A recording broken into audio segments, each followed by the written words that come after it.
This is Ritu and welcome to study more knowledge.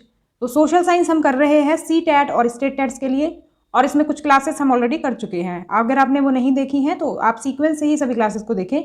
और इसके अलावा आपको पैडागोजी की क्लासेस भी मिल जाएंगी, सोशल साइंस पैडागोजी की, क्योंकि जो सोशल साइंस है उसमें आपका 60 मार्क्स का जो पोर्शन रहता है उसमें 40 मार्क्स का कंटेंट रहता है और 20 मार्क्स का आपका पैडागोजी वाला सेक्शन रहता है। तो पैडागोजी भी आपको साथ साथ कवर कर लेनी चाहिए। तो उसके लिए भी मेरी क्लासेस चल रही हैं। ऐसी पैडागोजी की क्लासेस आपको कहीं नहीं मिलेंगी इतने बेहतर तरीके से। Content plus previous year questions sequence से हम कर रहे हैं, और जो हम ये सोशल साइंस कर रहे हैं इसमें मैं आपको प्रैक्टिस क्वेश्चंस भी करा रही हूँ। तो इसमें आज हम करने वाले हैं हमारा नेक्स्ट चैप्टर, जो कि है इक्वालिटी इन इंडियन डेमोक्रेसी, भारतीय लोकतंत्र में समानता। तो लोकतंत्र में समानता किस तरह से सुनिश्चित की गई है लोगों की, तो इसके बारे में इस चैप्टर में हम जानने वाले हैं। उससे रिलेटेड और महत्वपूर्ण तथ्यों को हम जानने वाले हैं। तो चलिए शुरू करते हैं हमारी आज की क्लास। सोशल मीडिया पर भी आप मुझे फॉलो कर सकते हैं, टेलीग्राम लिंक आप ज्वाइन कर सकते हैं, लिंक आपको डिस्क्रिप्शन में मिल जाएगा, तो डायरेक्ट वहीं से आप ज्वाइन कर सकते हैं। तो लोकतंत्र में समानता की बात आती है तो सबसे पहला जो राइट आता है हमारा, वो आता है इक्वल राइट टू वोट। देखो, अगर हम बात करें डेमोक्रेटिक कंट्री की, तो in democratic country all adults are entitled to vote irrespective of the caste, religion, sex et cetera. तो चाहे वो किसी भी जाति का हो, किसी भी धर्म का हो, चाहे किसी भी लिंग का हो, लड़का हो या लड़की हो, या फिर वो हिंदू हो या मुस्लिम हो, या तो फिर वो कोई भी जाति से बिलोंग करता हो, सभी को वोट देने का अधिकार होता है लोकतांत्रिक देश में। सभी वयस्कों को, वयस्कों से मतलब है हमारा जो एक एज निर्धारित की गई है वोटिंग के लिए, उसमें ही ये आते हैं वयस्क नागरिक। तो सभी वयस्क नागरिकों को मत देने का अधिकार होता है लोकतांत्रिक देश में, ये ध्यान रखेंगे। और इसी विचार पर आधारित है हमारा सार्वभौमिक वयस्क मताधिकार। तो सार्वभौमिक वयस्क मताधिकार जो है, इसका विचार समानता के विचार पर आधारित है। क्योंकि पहले क्या था, पहले सभी को वोट देने का अधिकार नहीं था, इक्वल राइट्स नहीं थे पहले सभी के पास वोटिंग के। लेकिन जब से हमारा देश आज़ाद हुआ है उसके बाद सभी को वोट देने का अधिकार है, और वही है सार्वभौमिक वयस्क मताधिकार, जिसमें कि जो हमारे देश में एज निर्धारित है वोटिंग की 18 साल या फिर उससे अधिक, तो वो सभी वयस्क जो है मताधिकार उनको प्राप्त है। यही हम कहते हैं सार्वभौमिक वयस्क मताधिकार होता है। तो क्या मतदान में समानता सभी क्षेत्र में समानता सुनिश्चित करती है? अब देखो, जो मताधिकार है वो तो सभी को समान मिला हुआ है, चाहे वो स्त्री और पुरुष हो, किसी जाति या धर्म का हो। लेकिन अगर हमने ये संविधान में समानता दे दी वोटिंग की, तो क्या ये बाकी क्षेत्र में भी समानता सुनिश्चित करती है? क्या सभी को बाकी क्षेत्र में भी समानता उतनी ही मिलती है जितनी वोटिंग में मिलती है? Does the equality in the voting ensure equality in all sphere? तो आगे बढ़ते हैं और इसके बारे में और जान लेते हैं। अगर अदर काइंड्स ऑफ इनइक्वालिटी की बात करें, अन्य प्रकार की असमानताओं की बात करें, तो लोकतांत्रिक भारत में लोगों को वोट देने का अधिकार हो सकता है, लेकिन उनका दैनिक जीवन और कार्य करने की स्थितियां समानता से बहुत दूर हैं। इंग्लिश में भी आप यहाँ देख सकते हैं, पीपल इन डेमोक्रेटिक इंडिया में have the right to vote but their daily living and working conditions are far from equal. तो हम ये कह सकते हैं, देखो, लोकतांत्रिक भारत में लोगों को वोट देने का अधिकार जो है वो किससे मिला हुआ है? संविधान से। अब जो संविधान में समानताएं मिली हुई हैं, लोगों को अधिकार जो मिले हुए हैं, वो हमारी दैनिक स्थितियों से अलग होते हैं। देखो, संविधान ने कह दिया है कि सभी नागरिक को ये अधिकार मिलेंगे, लेकिन जो हमारी सोशल रियलिटी है वो कुछ और है। जो हमारे वातावरण में जो दशाएं आपको मिलती हैं वो कुछ अलग है, वो स्थितियाँ कुछ अलग हैं। अब इसमें हम अगर जानें कि आखिर किस वजह से असमानताएं देखने को मिलती हैं, तो वो कई प्रकार से हो सकती है। जैसे अमीर और गरीब की वजह से असमानता मिल सकती है। जो अमीर है वो हर तरह से अमीर होगा, यानी कि वो अपने बच्चों का इलाज या फिर अपना इलाज वो गवर्नमेंट हॉस्पिटल में ना करा करके प्राइवेट हॉस्पिटल में कराएगा, और जब चाहेगा तुरंत इलाज उसको मिल जाएगा, उसको किसी परेशानी का सामना नहीं करना पड़ेगा। लेकिन जबकि जो गरीब इंसान है वो गवर्नमेंट हॉस्पिटल में जाएगा ट्रीटमेंट के लिए, और वहाँ पर बहुत घंटों उसे लाइन में खड़े होना होगा, चाहे उसकी कंडीशन वहाँ पर वेट करने की हो या ना हो, चाहे कितनी भी क्रिटिकल कंडीशन हो, लेकिन जब उसका नंबर आएगा तभी उसको इलाज मिलेगा। और जितनी भी दूरी पर होगा वो गवर्नमेंट हॉस्पिटल, उसे वहीं पर जाना पड़ेगा। तो ये अंतर देख सकते हैं हम अमीर और गरीबी के तौर पर। ऐसे बहुत सी चीज़ों में हो सकता है, जैसे कि स्कूल के तौर पर भी आप समझ सकते हैं। जो अमीर लोग हैं वो प्राइवेट स्कूल्स में बच्चों को पढ़ाते हैं, अच्छी फैसिलिटीज़, अच्छी स्किल्स वो डेवलप करवाते हैं, जबकि जो गरीब हैं वो गवर्नमेंट स्कूल्स में पढ़ाते हैं, जबकि बहुत सारी जगह पर गवर्नमेंट स्कूल्स की कंडीशन बेहतर नहीं है। तो ये अंतर भी देखने को मिलता है। इसी तरह से आपको बहुत से अंतर देखने को मिलेंगे जो कि हम कह सकते हैं बहुत सारी असमानताओं का कारण बनते हैं। ऊंची जाति और नीची जाति के आधार पर भी असमानताएं देखने को मिलती हैं। जैसे कि पहले बहुत ज़्यादा ये चीज़ होती थी कि ऊंची जाति के जो लोग कहते थे खुद को और जो नीची जाति के लोग समझे जाते थे, उनमें भी काफ़ी असमानताएं, भेदभाव देखने को मिलता था। धर्म के आधार पर भी असमानता देखने को मिलती है। जैसे किसी पर्टिकुलर धर्म को आप इम्पोर्टेंस नहीं देते हैं या फिर उसके लोगों को जो है हीन समझते हैं, इन्फीरियर समझते हैं। तो इस तरह से भी असमानताएं बहुत ज़्यादा देखने को मिलती हैं। तो इसमें अगर बात करें तो in the sense people are highly divided despite being treated equally under the constitution. इस मायने में लोग संविधान के तहत समान रूप से व्यवहार किए जाने के बावजूद अत्यधिक विभाजित हैं। इसका मतलब क्या है? देखो, संविधान ने समान सभी को अधिकार दिए हैं, समान रूप से व्यवहार करता है संविधान सभी लोगों के साथ, लेकिन उसके बाद भी बटे हुए हैं लोग बटे हुए हैं। और मतलब कि गरीबी और अमीरी का अंतर तो बहुत ज़्यादा देखने को मिलता है, और ये अनेक प्रकार की असमानताएं भी आपको देखने को मिलेंगी जिनके बारे में हम डिस्कस कर चुके हैं। तो इसी आधार पर अभी असमानताओं की स्टोरीज हम देखने वाले हैं, किस तरह से हम असमानताएं देखने को मिलती हैं। तो हम दो कहानियों के थ्रू इस असमानता को समझेंगे। एक तो है ओम प्रकाश वाल्मीकि और एक हैं श्री और श्रीमती अंसारी। इनकी कहानी के थ्रू हम समझेंगे कि किस तरह से इनइक्वालिटीज़ जो है हमारे समाज में देखने को मिलती है। सबसे पहले हम देखेंगे ओम प्रकाश वाल्मीकि के बारे में। तो जो समानता है, इक्वालिटी जो है, there are many challenges to it in the form of various inequality. विभिन्न असमानता के रूप में इसके लिए कई चुनौतियां हैं। समानता के लिए कई सारी चुनौतियां देखने को मिलती हैं। एक चुनौती इसमें आती है क्या? कास्ट सिस्टम, यानी जाति व्यवस्था। जाति व्यवस्था आपको कई चीज़ों में देखने को मिल सकती है। आपको मैरिजेस में देखने को मिलेगी कास्ट सिस्टम, क्योंकि जो लोग हैं वो अपनी कास्ट में ही मैरिज करना पसंद करते हैं, और पेरेंट्स भी उसी में पसंद करते हैं अपनी कास्ट में ही करवाना। तो मतलब कि और सोसाइटी में इसी को एक आइडल फॉर्म के रूप में देखा जाता है। अगर कोई दूसरी कास्ट में मैरिज करने के लिए कहता है या फिर कोई भी अगर कर भी लेता है तो उसको एक तरह से इन्फीरियर कर दिया जाता है और उनको अलग थलग कर दिया जाता है सोसाइटी से। इसके अलावा और कई तरीक़ों से भी जाति व्यवस्था को दिखाया जा सकता है, और चीज़ों में भी जाति व्यवस्था देखने को मिलती है। तो जाति आधारित असमानता का एक उदाहरण ओम प्रकाश वाल्मीकि ने भी दिया है। One such example of caste based inequality is highlighted by Om Prakash Valmiki also. तो इनके बारे में हम जानेंगे इन्होंने क्या कहा है। तो Om Prakash Valmiki was a Dalit writer. In his autobiography Joothan has express his experience of inequality suffered by him. तो ओम प्रकाश वाल्मीकि जो हैं एक प्रसिद्ध दलित लेखक हैं, और अपनी आत्मकथा जूठन में वे कहते हैं, मतलब अपने द्वारा अनुभव की गई असमानताओं का वो वर्णन करते हैं, जिसके बारे में हम अभी जानेंगे।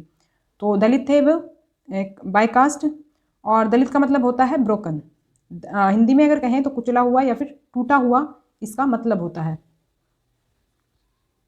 तो वे अपनी किताब में लिखते हैं, ही rights in his book, school में दूसरों से दूर बैठना पड़ता था, वो भी ज़मीन पर। उनके लिए चटाई भी नहीं होती थी। अपने बैठने की जगह आते आते चटाई छोटी पड़ जाती थी, कभी कभी तो एकदम पीछे दरवाजे के पास बैठना पड़ता था, जहाँ से अगर ब्लैक बोर्ड पर देखें तो अक्षर धुंधले दिखते थे, और कभी कभी बिना कारण पिटाई भी कर देते थे। और अगर इंग्लिश में हम देखें तो यहाँ देख सकते हैं आप, I had to sit away from the others in the class that too on the floor. The mat ran out before reaching the spot I sat on. Sometimes I would have to sit way behind everybody or right near the door. Sometimes they would beat me without any reason. तो आप समझ सकते हैं, एक बच्चा है जिसका कि कोमल मन है, उसके साथ इतना भेदभाव किया जा रहा है, तो उसके कोमल मन पर क्या असर पड़ेगा। तो उन्होंने ये बचपन का एक्सपीरियंस अपना शेयर किया है। तो उन्होंने बताया कि जब वे कक्षा 4 में थे, जो प्रिंसिपल थे उन्होंने ओम प्रकाश से स्कूल और खेल के मैदान में झाड़ू लगाने के लिए कहा। When he was in class 4th, the headmaster asked Om Prakash to sweep the school and the playground. तो वह अगले 2 दिनों तक चलता रहा, मतलब डेली करवाते थे उससे। एक दिन जब उसके पिता ने उसे देखा झाड़ू लगाते हुए तो वे अपने साथ उसे घर ले गए। वैसे तो उन्होंने बहुत कुछ बोला भी था, वो मैंने डिटेल में नहीं लिखा यहाँ पर। तो this continued for a couple of days and one day when his father saw him sweeping then he took him back home.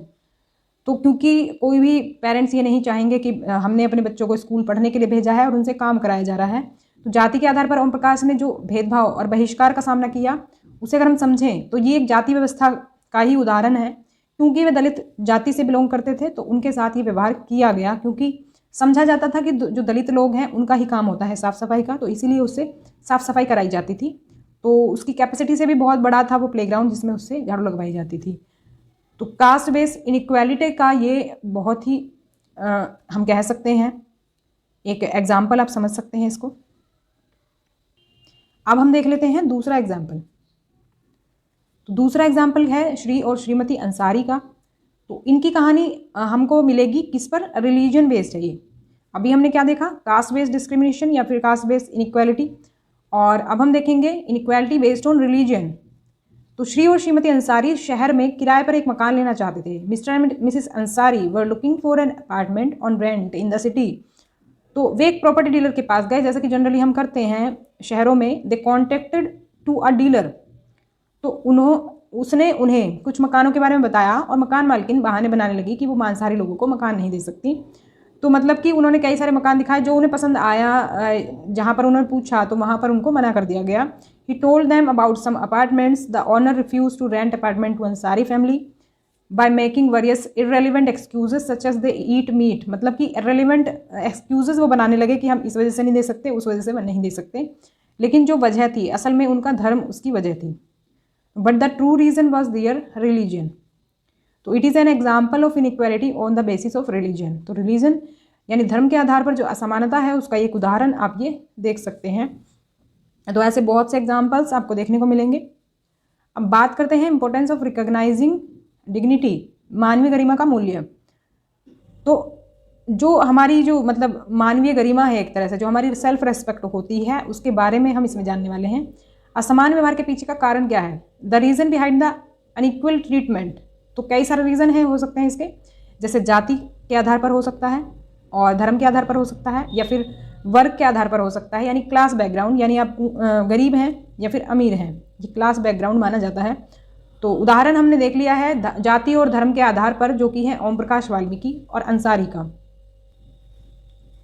तो जब लोगों के साथ असमान व्यवहार होता है तो उनके सम्मान को ठेस पहुंचती है। तो ऑब्वियस सी बात है, जब आपके साथ कोई गलत व्यवहार करेगा तो आपके जो डिग्निटी है उसको ठेस पहुंचेगी। When persons are treated unequally their dignity is violated. इसके कारण वह महसूस करता है कि वह दूसरों के समान नहीं, उनसे कमतर है। Due to this one feels as if he और she is less than equal. तो उसके मन में हीन भावना आ सकती है, वो सोच सकता है कि शायद हम दूसरों के लोगों के जैसे नहीं हैं।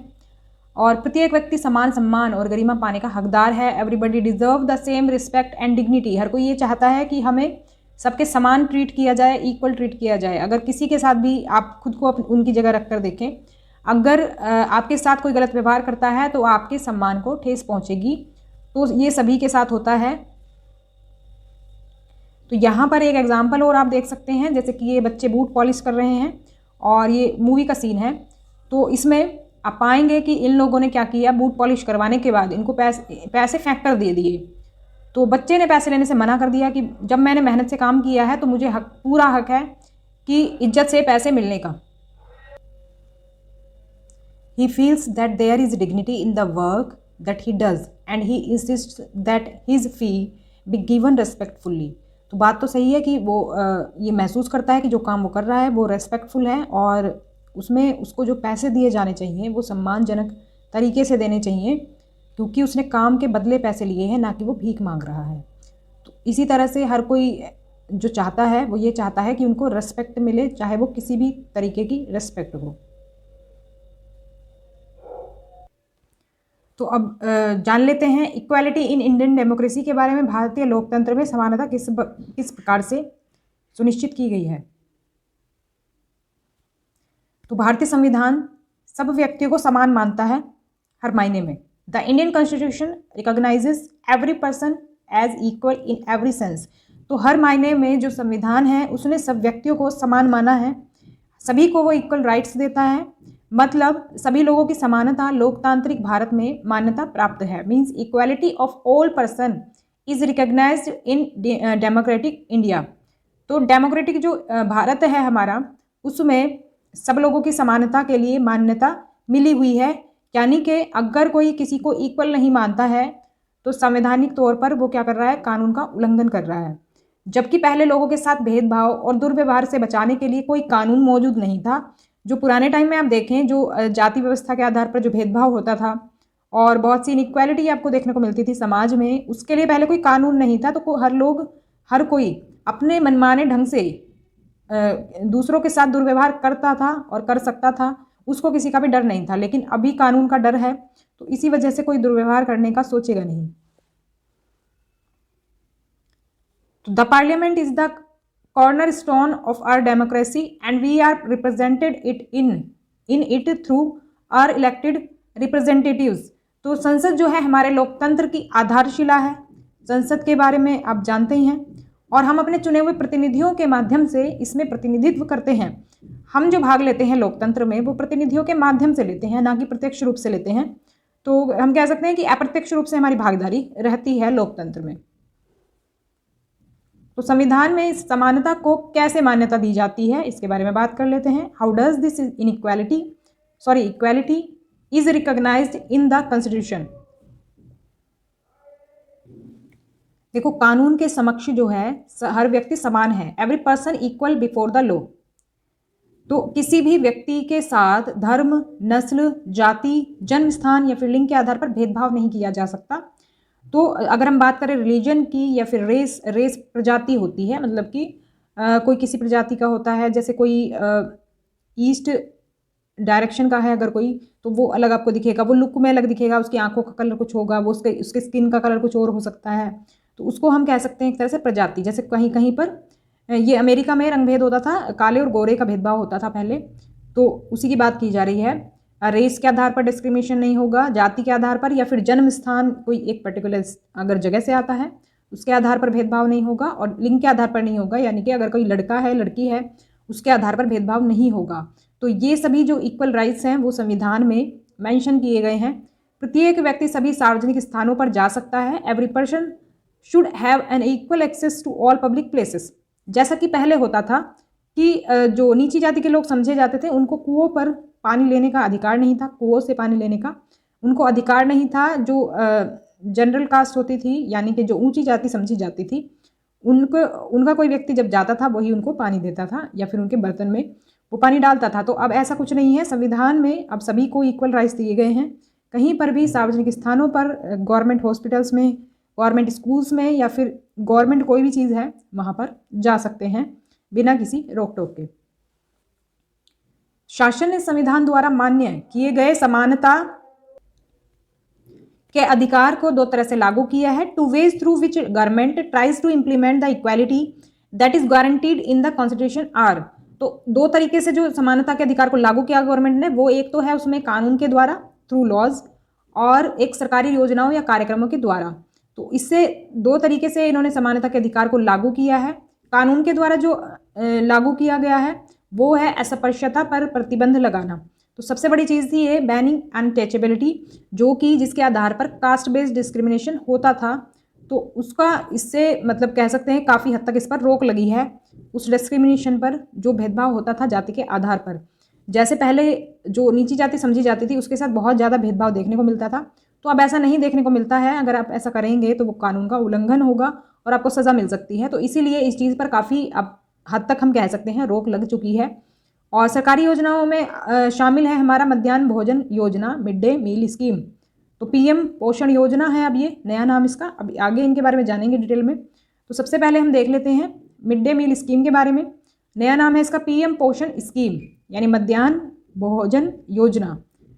तो इसमें देखो समानता सुनिश्चित करने के लिए सरकारी कार्यक्रम है ये। और कैसे है, देखो कैसे समानता ये सुनिश्चित करता है, इन सब के बारे में इसमें जानेंगे। इस कार्यक्रम के तहत सभी सरकारी प्राथमिक विद्यालयों में बच्चों को मुफ्त पका हुआ भोजन दिया जा रहा है। तो under this programme free cooked lunch is being provided to children in all government elementary schools. तो इसका इतिहास भी रहा है एक, इतिहास मतलब कहाँ से शुरुआत हुई इसकी। तो इसकी शुरुआत हुई थी तमिलनाडु राज्य में, अक्सर ये क्वेश्चन आता है। तो started in the state of Tamil Nadu, और कब शुरू हुआ था 2001 में। In 2001 Supreme Court asked all state government to begin this programme. देखो सुप्रीम कोर्ट ने सभी राज्य सरकारों को इस प्रोग्राम को शुरू करने के लिए कहा। ऐसा नहीं है कि कुछ ही स्टेट्स में है ये, तो सभी राज्यों को इंस्ट्रक्शन दिए गए इस कार्यक्रम को शुरू करने के लिए। तो इस कार्यक्रम के कई सकारात्मक प्रभाव थे। This programme has had many positive impacts. क्या इम्पैक्ट्स रहे इसके बारे में जान लेते हैं। पहले आप देख लें यहाँ पर जो सस्टेनेबल डेवलपमेंट गोल्स हैं हमारे, जो कि सरकार ने निर्धारित किए हैं कि इतने गोल्स हैं हमारे, इन चीज़ों पर हमको क्या करना है, पकड़ अपनी बनानी है। जैसे कि ज़ीरो हंगर। ज़ीरो हंगर का मतलब ये है कि कोई भी बच्चा भूखा ना रहे, कोई भी परिवार भूखा ना रहे। उसी के तहत ये मिड डे मील स्कीम भी है। उसी के तहत हम कह सकते हैं वो जो राशन वितरण योजना है वो भी है। तो ये हमारा गोल है, गोल नंबर 2। यहाँ पर आप देख सकते हैं नंबर, तो गोल नंबर 2 है ये हमारा, ज़ीरो हंगर हो, यानी कि कोई भूखा ना रहे। यहाँ पर आप देख पाएंगे कि किस तरह से यहाँ पर बच्चों को भोजन दिया जा रहा है। और यहाँ पर भी ये मिड डे मील स्कीम जो बांटी जाती है उसका ही तस्वीर आप देख पा रहे हैं। तो इसके सकारात्मक प्रभाव देख लेते हैं क्या रहे। Positive impacts of mid day meal scheme are, कई गरीब बच्चों ने दाखिला लेना शुरू कर दिया है और नियमित रूप से स्कूलों में भाग लेने लगे हैं। तो many poor children have begin enrolling and started attending schools regularly. तो क्योंकि गरीब थे बच्चे, उनको एक टाइम का खाना वहाँ पर मिलता है, तो इसी वजह से क्या होते हैं, बच्चे नियमित रूप से स्कूल में भाग लेने लगे हैं और भूखे भी नहीं रहते हैं। तो पहले बच्चों को दोपहर के भोजन के लिए घर जाना पड़ता था और फिर वे दूसरी पाली में स्कूल नहीं लौटते थे। मतलब कहने का ये है कि बच्चे स्कूल से घर चले जाते थे खाना खाने के बहाने और फिर वापस नहीं आते थे दूसरे शिफ्ट में। तो earlier children have to go home for lunch and then they did not return to school for second shift. लेकिन अब उपस्थिति में सुधार हुआ है, but now attendance has improved. तो अभी उपस्थिति में सुधार है। अब बच्चे दोपहर को भोजन के बहाने नहीं जा पाते हैं, तो भोजन क्योंकि उनको स्कूल में ही मिल जाता है, पेट भी उनका भर जाता है और उपस्थिति भी आपकी कंप्लीट रहती है। तो पहले उनकी माताओं को अपने बच्चों को खिलाने के लिए अपने काम को छोड़कर आना पड़ता था, अब उन्हें ऐसा नहीं करना पड़ता है। तो earlier their mothers had to interrupt their work to feed their children, now mothers could do their work in continuity. तो क्योंकि वो गरीब परिवार हैं, उनकी माताओं को भी काम पर जाना पड़ता है, तो पहले बच्चों को खिलाने के लिए उनको आना पड़ता था बीच में, तो अब ऐसा नहीं करना पड़ता है, तो वो बिना रुके अपना काम कर पाती हैं। तो कई सारे पॉजिटिव इम्पैक्ट्स ये आप देख सकते हैं इसमें। और एक पॉजिटिव इम्पैक्ट क्या रहा इसका, इस कार्यक्रम में ने जातिगत पूर्वाग्रहों को ख़त्म कर दिया, क्योंकि स्कूल में निम्न और उच्च जाति के बच्चे दोनों एक साथ भोजन करते हैं। तो दलित महिलाओं को काम पर रखा गया है। तो कहेंगे हम जो कास्ट बेस्ड जो डिस्क्रिमिनेशन था या फिर कास्ट व्यवस्था तो जो थी, उसमें जो अंतर देखने को मिलता था, अब वो अंतर काफ़ी हद तक कम हुआ है। तो this programme reduce caste prejudice because both lower and upper caste children in the school eat in this meal together. Dalit women have been employed. तो और जो खाना बनाती हैं वो दलित वुमेन अपॉइंट की गई हैं जो कि खाना बनाती हैं। तो इससे जो जाति व्यवस्था के जो जातिगत जो पूर्वाग्रह था वो काफ़ी हद तक कम हुए हैं इससे। नेक्स्ट इम्पैक्ट क्या पड़ा है, मध्याह्न भोजन ने गरीब छात्रों की भूख मिटाने में भी सहायता की है। क्योंकि बच्चे गरीब होते थे, उन्हें भरपेट खाना नहीं मिलता था घर में और पौष्टिक खाना नहीं मिलता था। तो mid day meal also help to reduce the hunger of poor students. तो गरीब बच्चों की भूख मिटाने में भी इसका काफ़ी योगदान रहा है। मध्याह्न भोजन योजना समानता बढ़ाने में बहुत महत्वपूर्ण भूमिका निभाती है। Mid day meal scheme play a very important role in increasing equality. तो कई सारे पॉइंट हमने देखे भी हैं जिसके द्वारा हम समझ सकते हैं कि किस तरह से समानता बढ़ाने में भी ये आगे है ये वाली स्कीम हमारी। लेकिन फिर भी समानता के लिए कई चुनौतियां हैं, कई चैलेंजेस हैं, but still there are many challenges to equality. तो इतना कुछ करने के बावजूद भी समानता है हमारी सोसाइटी में है, क्योंकि सोसाइटी से कुछ भी चीज़ अगर हमें निकाल कर फेंकनी है तो उसमें बहुत टाइम लगता है, बहुत साल लग जाते हैं लोगों का माइंडसेट होने में। तो क्रमशः अमीर और गरीब बच्चों द्वारा भाग लेने वाले स्कूलों के बीच अंतर है। जैसे कि अमीर जो हैं वो अपने बच्चों को प्राइवेट स्कूल्स में पढ़ाते हैं, लेकिन जो गरीब हैं वो ही सिर्फ गवर्नमेंट स्कूल्स में पढ़ाते हैं। जाति के आधार पर भेदभाव अभी भी कुछ स्कूलों में आपको देखने को मिलेगा, यहाँ तक कि टीचर्स ही करते हैं। तो discrimination on the basis of caste still exist in some schools. तो बहुत से स्कूलों में आपको अभी भी यह भेदभाव देखने को मिलेगा। तो attitude change is very slow. मनोवृत्ति परिवर्तन जो है बहुत धीमा है। मतलब जो लोगों के जो मनोवृत्ति में जो परिवर्तन आता है वो धीमे धीमे आता है। ऐसा नहीं है कि एकदम से ही हम सुबह उठे और परिवर्तन मिल गया। तो इसको चेंज होने में सालों लग जाते हैं, बहुत टाइम लगता है।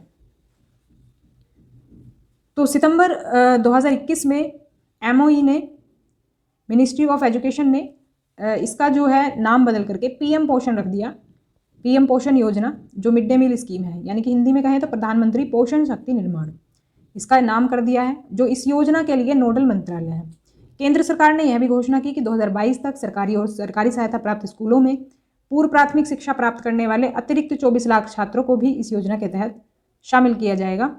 तो मतलब काफ़ी हद तक इसको लागू किया गया है मिड डे मील स्कीम को। अब तो आपका हर गवर्नमेंट स्कूल में मिल जाएगी, तो प्राइमरी स्कूल्स में ये आपको देखने को मिलती है। अब आपको ये पूर्व प्राथमिक शिक्षा प्राप्त करने वाले बच्चों के लिए देखने को मिलेगी। तो issues of equality in other democracy, अन्य लोकतंत्र में समानता के मुद्दे।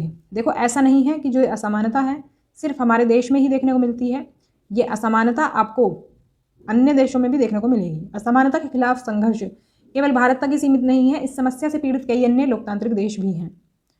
Struggle against the inequality is not limited to India only, there are many other democratic countries suffering from this problem. तो उदाहरण अगर हम लें तो हम कह सकते हैं संयुक्त राज्य अमेरिका में अब अफ्रीकी अमेरिकी भारी असमानता का सामना करते हैं। अब जैसे कोई देश है और जैसे कभी कभी उसका डिवीज़न होता है, जैसे कि हमारे देश का डिवीज़न हुआ था और पाकिस्तान बन गया, तो पाकिस्तान में जो हिंदू हैं उनको काफ़ी असमानता का सामना करना पड़ता है। ऐसे ही मतलब बहुत से देश हैं जो कि जैसे अगर अलग रेसिस के पीपल वहाँ पर रहते हैं, उनसे अलग लोग रहते हैं, अलग मतलब वही प्रजाति के लोग रहते हैं, तो उन लोगों को काफ़ी भेदभाव का सामना करना पड़ता है। ऐसे ही अफ्रीकन जो अमेरिकन्स हैं उनको अमेरिका में बहुत ज़्यादा भेदभाव देखने को मिलता है। In the United states of America African Americans face huge inequality. तो यहाँ पर किस तरह का भेदभाव देखने को मिलता है जान लेते हैं। अफ्रीकी अमेरिकियों के साथ संयुक्त राज्य में बेहद असमान व्यवहार किया गया और कानून के माध्यम से समानता से इनकार किया गया। देखो अब जो लोग होते हैं, कानून जो होते हैं, उनके द्वारा तो हम समानता देते हैं नागरिकों को, लेकिन वहाँ पर तो कानून भी नहीं था इसका, तो काफ़ी इनको इनइक्वालिटी का सामना करना पड़ता था। एक स्टोरी है रोजा पार्क्स की जिसके द्वारा हम इसके बारे में जान सकते हैं। तो रोजा पार्क्स की कहानी निश्चित रूप से आपको यूएसए की स्थिति के बारे में एक विचार देगी। स्टोरी ऑफ रोजा parks will definitely give you an idea about the situation in USA. तो यूएसए में कैसी कंडीशन है इस चीज़ के लिए वो हम जान लेंगे इसके बारे में। तो रोजा पार्क्स में देखो, जो हम अगर बात करें तो संयुक्त राज्य अमेरिका में एक ऐसी व्यवस्था थी कि अगर कोई श्वेत व्यक्ति यानी गोरा व्यक्ति बस में बैठना चाहता था तो काले या फिर अश्वेत जो होता था उसको पीछे की सीट पर बैठना पड़ता था, या तो फिर अपनी सीट से उठना पड़ता था अगर जगह नहीं है तो रोजा पार्क्स एक अफ्रीकी अमेरिकी महिला है जो कि दिन भर काम से थक जाती हैं, काम करके आती थी, वो वर्किंग वूमेन है। तो उन्होंने क्या किया, 1 दिसंबर 1955 को एक गोरे व्यक्ति को अपनी सीट देने से मना कर दिया, क्योंकि उनसे कहा गया कि भाई ये श्वेत व्यक्ति जो है इनके लिए आपको अपनी सीट छोड़नी पड़ेगी, लेकिन उन्होंने मना कर दिया। अब उनके इनकार ने बहुत बड़ा आंदोलन शुरू कर दिया, क्योंकि कोई अगर किसी चीज़ का विरोध करेगा तो ऑब्वियस सी बात है विद्रोह तो होगा ही होगा। तो आंदोलन शुरू हो गया। तो ये वहाँ की कुछ आप ये पिक्चर देख सकते हैं। और जो आंदोलन शुरू हुआ वो कहलाया नागरिक अधिकार आंदोलन, सिविल राइट्स मूवमेंट। 1950 के दशक में ये आंदोलन शुरू हुआ और एक आंदोलन जिसमें कि अफ्रीकी अमेरिकी लोगों ने समान अधिकारों और नस्लीय भेदभाव को समाप्त करने की मांग की। तो यहाँ पर इनकी क्या मांग थी, जो नस्लीय भेदभाव है, रेशियल जो डिस्क्रिमिनेशन इनके साथ होता है, काले गोरे का जो भेदभाव होता है वो ख़त्म किया जाए। तो फाइनली 1974 में नागरिक अधिकार अधिनियम पारित हुआ और इस चीज़ को क्या कर दिया, बैन कर दिया। तो अफ्रीकी अमेरिकियों द्वारा दिखाए गए आंदोलन के खिलाफ अमेरिकी सरकार ने 1964 का नागरिक अधिकार अधिनियम पारित किया, क्योंकि जो पहले कोई लॉ नहीं था तो हर किसी को मनमाने ढंग से अपना क्या अधिकार किसी और पर जताने की स्वतंत्रता थी। तो इसीलिए ये अधिनियम जैसे ही आया तो इसने कई सारी चीज़ें की, जैसे कि नस्ल, धर्म और राष्ट्रीय मूल के आधार पर भेदभाव निषिद्ध कर दिया इसने। मतलब कि discrimination on the basis of race, religion and national origin was prohibited. मतलब कि कोई इस आधार पर भेदभाव नहीं कर सकता। जैसे कि हमारे यहाँ पर जाति व्यवस्था के आधार पर अस्पृश्यता को बंद किया गया था, वैसे ही यहाँ पर किया गया इस आंदोलन के द्वारा, अधिनियम के द्वारा। तो इस अधिनियम के अनुसार अफ्रीकी अमेरिकी बच्चों के लिए स्कूल खोले गए, उन्हें अलग अलग स्कूलों में नहीं जाना होगा। पहले इनके लिए अलग स्कूल हुआ करते थे, अमेरिकी बच्चों के लिए अलग होते थे और अफ्रीकी अमेरिकी जो होते उनके लिए अलग होते थे। और भी बहुत सारे भेदभाव इनके साथ होते थे। इनको वोटिंग का राइट नहीं था, इनको पब्लिक प्लेसेस में भी जाने की परमिशन नहीं थी। तो ये सभी जो है अधिकार इनको मिल गए फिर। तो यह सब समानता सुनिश्चित करने के लिए किया गया था, जिससे कि जो अफ्रीकी अमेरिकियों को सामना करना पड़ रहा था डिस्क्रिमिनेशन का, भेदभाव का और इनइक्वालिटी का, उसके लिए ये अधिनियम पारित किया गया। लेकिन अगर बात की जाए कि कितना इम्प्लीमेंट हुआ इस पर, मतलब कि कितना इम्प्लीमेंट हो पाया व्यवहारिक तौर पर, तो हम कहेंगे काफ़ी हद तक अभी भी वहाँ पर असमानता मौजूद है। लो होने के बावजूद भी अधिकांश अफ्रीकी अमेरिकी जो हैं वो गरीब हैं। अफ्रीकी अमेरिकी छात्र सरकारी स्कूलों में जाते हैं, जबकि श्वेत छात्र जो हैं वो जाते हैं निजी या फिर उच्च श्रेणी के सरकारी स्कूलों में। तो मतलब देखो, गरीबी और अमीरी के आधार पर भी डिस्क्रिमिनेशन अभी देखने को मिलता है। और वहाँ पर हम कह सकते हैं स्कूल्स जो हैं उनमें भी देखो इनइक्वालिटी आपको काफ़ी हद तक देखने को मिलती है। इंग्लिश में भी यहाँ देख सकते हैं, most African American are poor, African American students attend government schools whereas white students attend private और हाईली रेटेड गवर्नमेंट स्कूल्स। तो देखो इससे ही रिलेटेड हमारा क्या है, आर्टिकल 15 है जो कि हमारे कॉन्स्टिट्यूशन में मेंशन है, तो जिसके आधार पर इन सभी चीज़ों का निषेध किया गया था जो कि असमानताएं थी, जैसे धर्म, जाति, लिंग या जन्म स्थान के आधार पर भेदभाव का इसमें निषेध किया गया है आर्टिकल 15 में। और इसके अनुसार राज्य केवल धर्म, जाति, लिंग, जन्म स्थान उनमें से किसी के आधार पर किसी नागरिक के साथ भेदभाव नहीं करेगा। राज्य का संबंध है यहाँ से पूरे कॉन्स्टिट्यूशन से या फिर पूरे हमारे देश से। तो कोई भी नागरिक केवल धर्म, जाति, लिंग, जन्म स्थान या किसी भी प्रकार के अपमान के आधार पर किसी भी विकलांगता, दायित्व और प्रतिबंध या शर्त के अधीन नहीं होगा। वो किसी के अधीन नहीं है, मतलब कि वो स्वतंत्र है अपने अधिकारों के लिए। और दुकानों, सार्वजनिक रेस्टोरेंट, होटल, सार्वजनिक मनोरंजन के स्थान तक पहुंच, ईजी पहुंच होना चाहिए, ईजी एक्सेस होना चाहिए। जैसे कि विकलांग लोग होते हैं उनको मतलब कि रैंप प्रदान किए जाने चाहिए जिससे कि वो पहुंच सकें कहीं भी ईजिली। तो और ये उसके लिए भी है जैसे कि जाति व्यवस्था के आधार पर जो भेदभाव होता था वो ना हो, वो हर कोई इन सभी चीज़ों का इस्तेमाल कर सके। कुओं, टैंकों, स्थान, घाटों, क्योंकि मैंने बताया था आपको कुएं पर भी बहुत ज़्यादा डिस्क्रिमिनेशन होता था, नीची जाति के लोगों को पानी लेने की परमिशन नहीं थी। तो सड़कों और सार्वजनिक रिजोर्ट के स्थानों का उपयोग पूरी तरह से आंशिक रूप से राज्य कोष से बाहर रखा गया है और आम जनता के उपयोग के लिए समर्पित है। तो आम जनता इसका भरपूर यूज़ कर सकती है। तो आर्टिकल 15 में है ये समानता, धर्म, जाति और लिंग के आधार पर भेदभाव नहीं किया जाएगा, तो ध्यान रखेंगे। यहाँ पर आप इंग्लिश में भी देख सकते हैं। तो चैलेंज ऑफ डेमोक्रेसी क्या है, लोकतंत्र की चुनौतियाँ क्या हैं। देखो अब संविधान में तो बहुत सारी समानताएं नागरिकों को दी गई हैं, लेकिन व्यवहारिक तौर पर कितनी ये इम्प्लीमेंट होती हैं ये तो हम सभी जानते हैं। तो no country can be described as being completely democrated. किसी भी देश को पूरी तरह से लोकतांत्रिक नहीं कहा जा सकता, और उसका एक रीज़न वही है जो मैंने आपको बताया था कि पूरी तरह से इक्वालिटी आपको कहीं नहीं देखने को मिलेगी। संविधान में भले ही निर्धारित कर दे, संविधान कितना ही रूल्स रेगुलेशन बना दे, लेकिन फिर भी आपको ये जो इनइक्वालिटी है वो अक्सर देखने को मिलेगी ही मिलेगी। तो व्यक्ति लोकतंत्र के विचार का विस्तार करने और विभिन्न मुद्दों पर समानता की एक बड़ी मान्यता के लिए धक्का देने की कोशिश करते हैं। Individual try to expand the idea of democracy and push for a greater recognition of equality on various issues. तो अब देखो लोकतंत्र का विचार तो यही है कि इक्वालिटी सबको मिले, लेकिन वही है कि मिलता नहीं है। मुख्य संघर्ष सभी व्यक्तियों को समान मानने और उनकी गरिमा बनाए रखने के लिए है। तो मेन स्ट्रगल जो है वो है the recognition of all persons as equal and for their dignity to be maintain.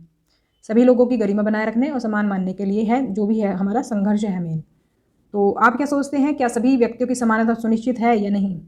क्या हम सभी व्यक्ति की गरिमा बनाए रखने में सक्षम हैं या नहीं? तो हम भी कहीं ना कहीं किसी न किसी के साथ कुछ ना कुछ भेदभाव कर ही देते हैं। तो what do you think, whether the equality of all persons is ensured और not? Are we able to maintain dignity of all individual और नॉट? तो आप अपने आधार पर ये डिसाइड कर सकते हैं कि हम अपने से किसी के लिए इस तरह का व्यवहार नहीं करेंगे, किसी को मतलब कि इनइक्वल नहीं देखेंगे, यानी कि सबको इक्वल देखेंगे। जो सोसाइटी में हम रहते हैं सभी को इक्वल ट्रीट करेंगे। तो हम अपने बेस अपने कह सकती हूँ अपने एंड से भी हम इसके लिए प्रयास कर सकते हैं। अब इसके बाद एक मोस्ट इंपॉर्टेंट टॉपिक देख लेते हैं हम, क्या वो है डिसेबिलिटी राइट्स एक्ट 2016, दिव्यांगजन अधिकार अधिनियम 2016। तो ये जो एक्ट है विकलांग व्यक्तियों के अधिकार का अधिनियम है, ये 2016 का एक्ट है। और इसके अनुसार विकलांग व्यक्ति को समान अधिकार है, जैसे कि भाई बाकी लोगों को अधिकार है इनको भी है। और सरकार को समाज में इनकी पूर्ण भागीदारी को संभव बनाना चाहिए। तो according to the rights of persons with disabilities act 2016, persons with disabilities have equal rights and the government should make possible their full participation in society। तो सरकार जितना चाहे, मतलब जितना भी कर सके उतना करे इन लोगों के लिए। जैसे कि सरकार को मुफ्त शिक्षा प्रदान करनी चाहिए इनको, और विकलांग बच्चों को मुख्यधारा के स्कूलों में शामिल करना है। मुख्यधारा से मतलब क्या है कि इनके लिए अलग स्कूल ना होकर के इनको जो मेन स्कूल्स होते हैं, जो सबके कॉमन स्कूल्स हैं, उनमें इनको भी शामिल किया जाए। तो भवनों, स्कूलों आदि सहित सभी सार्वजनिक स्थानों पर इनकी पहुंच होनी चाहिए और उन्हें रैंप प्रदान किया जाना चाहिए। रैंप से मतलब है, यहाँ पर आप देख सकते होंगे कुछ लोग इसको क्या कर रहे हैं, इसको उठा करके ला रहे हैं, मतलब कि सीढ़ियाँ होंगी यहाँ पर, क्योंकि सीढ़ियों से ये चल नहीं सकती इनकी व्हील चेयर।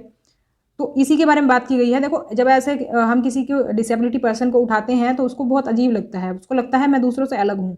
तो इसी चीज़ से बचने के लिए जो ये सार्वजनिक स्थान होते हैं, जो पब्लिक प्लेसेस होते हैं, उन पर जो है रैंप बनाए जाने चाहिए इनके लिए भी। एक तरफ जैसे सीढ़ियाँ हैं चढ़ने के लिए, एक तरफ इनके लिए रैंप होना चाहिए, जिससे कि खुद ही अंदर जा सकें अपनी व्हील चेयर लेकर के। इनको दूसरों से अलग ना ट्रीटमेंट मिले, ना इनको ऐसा महसूस हो कि हम दूसरों से अलग हैं, तो इसके लिए बताया गया है। तो इंग्लिश में भी देखें तो the government has to provide free education and integrate children with disabilities into mainstream schools. मतलब देखो, एजुकेशन तो देनी ही देनी है, इसके अलावा जो सार्वजनिक जो क्षेत्र हैं, सार्वजनिक जो स्थान है, उन पर भी इनकी पहुंच बनाने के लिए हमें रैंप बनाए जाने चाहिए। अब चाहे स्कूल हो तो स्कूलों की जिम्मेदारी है, अब वो चाहे हॉस्पिटल हो तो हॉस्पिटल की जिम्मेदारी है। तो वही है, लेकिन इसको जो इम्प्लीमेंट करेगी वो गवर्नमेंट ही करेगी। तो all public places including buildings, schools etcetera should be accessible and provided with ramps. तो रैम्प्स होंगे तो ये इजीली लोग अपने से ही जा सकते हैं और खुद को ये अलग नहीं महसूस करेंगे। तो ये थी हमारी आज की क्लास। वीडियो पसंद आई हो तो लाइक करें, शेयर कर दें ज़्यादा से ज़्यादा, और सब्सक्राइब ज़रूर करें चैनल को आगे की नोटिफिकेशंस के लिए। और वीडियो आपको कैसा लगा हमें कमेंट करके ज़रूर बताएं, इससे थोड़ा सा मोटिवेशन हमें भी मिलता है। तो मिलते हैं नेक्स्ट क्लास में इसके प्रीवियस ईयर क्वेश्चंस के साथ। प्रीवियस ईयर क्वेश्चंस हम करेंगे नेक्स्ट क्लास में। तो तब तक के लिए stay connected and keep watching study more knowledge. Thanks for watching.